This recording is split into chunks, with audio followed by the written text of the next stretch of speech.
Hi guys, after popular demand our setups are back and first up this year is Bahrain. Just like last year, all of the setup videos that I create on this channel are going to be race focused. They won't necessarily be overly competitive in time trial, but they will be fast, stable and drivable during a long distance race. They've all been fully designed to allow your tyres to last throughout a full race distance while giving you a relatively easy car to drive. Moving on to Bahrain, this is a track that as F1 fans we know very well now after its double appearance last year. It's a track which is heavily focused on straight line speed and has some good overtaking opportunities. This year you'll notice throughout a lot of the setups I create the aero is a lot higher, as this part of the car setup is now track dependent. This means you don't necessarily need to lower the aero setup for high speed tracks like we did in previous games. But let's jump straight into the first F1 2021 car setup of the year. Looking at the aero setup, you should definitely opt for a higher rear downforce at Bahrain. You need to have a good rear end to help the car stick through the fast and twisty middle sector, so go for a rear wing aero of 9. Then on the front of your car, you can either go for 5 or 6 front downforce. Opt for 6 at the front if you want a little bit more front end grip, or you can opt for 5 at the front if you want to reduce your drag and increase your top speed, which is ever so important at Bahrain. Moving on to the transmission, lower your on-throttle diff ever so slightly to 68. This will help a little with traction, especially out of the slower turns 1 and 10. Then, lower your off-throttle diff to 58, which will help you rotate the car into the slower corners. The suspension geometry follows a similar path to F1 2020, with higher amounts of front camber and lower rear camber and toe, although don't push these values to the extreme, otherwise your tyre life will suffer. The suspension, however, is one of the areas where you'll see a reasonable change from last year's game. You will want to run a soft suspension with softer anti-roll bars this year and an increased ride height. This year's game will punish more extreme setups, so you can no longer run your car extremely low to the ground or with a 50-50 brake bias. For this setup, I found that the best suspension setup is 3 and 5 on both the suspension and on the anti-roll bars, and 3 and 6 on the ride height. This will give you a soft enough car to attack the curbs, which is key to a fast lap time, but you'll also have enough rear rigidity to keep your car planted and stable through the faster turns. Next up, we've got our brake setup.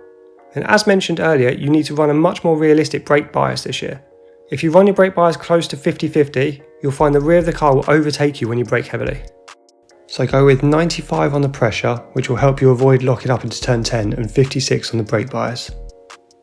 Tyres again are another part of the car setup which has changed this year.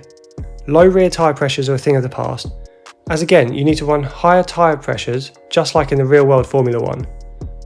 Go for 21.8 at the front for a bit of front tyre longevity and leave your rear tyre pressures at about 21.5. And there's our first setup for F1 2021. If you use this setup and enjoy it, please leave a comment below letting me know how you get on, as well as giving this video a like and subscribe to our channel. I'll be releasing more car setups very shortly, so hit the alert button to be notified when the next setup video drops. See you on track, guys.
We can now use DRS. DRS now available.